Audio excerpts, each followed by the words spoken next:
அனுதின பரலோக மன்னா ஜனவரி 22.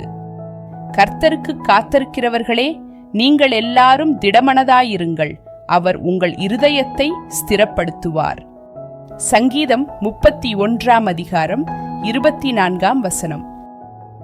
தேவனுடைய பிள்ளைகள் தங்கள் நெருக்கமான பாதையில் மிகுந்த துன்பங்களையும் சோதனைகளையும் அனுபவித்து ஜீவிக்கும்போது சாத்தான் அவர்களை அதரியப்படுத்தி இப்பாதையில் நடப்பது பிரயோஜனமற்றது என்று உணர்த்துவது போல சில சந்தர்ப்பங்களில் காணப்படும். இச்சந்தர்ப்பங்களில் இவர்கள் என்ன செய்ய வேண்டும்?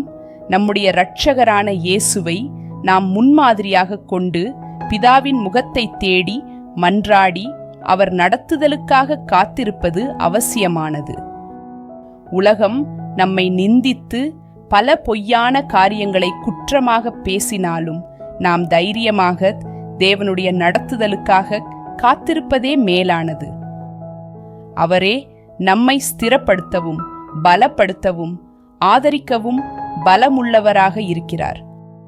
உயிர்த்தெழுதலில் நித்திய ஜீவனை பெறுவதே நம் சிந்தையாக இருக்க வேண்டும். மீண்டும் இந்நாளுக்குரிய வசனம். கர்த்தருக்கு காத்திருக்கிறவர்களே, நீங்கள் எல்லாரும் திடமனதாயிருங்கள், அவர் உங்கள் இருதயத்தை ஸ்திரப்படுத்துவார். சங்கீதம் 31 24.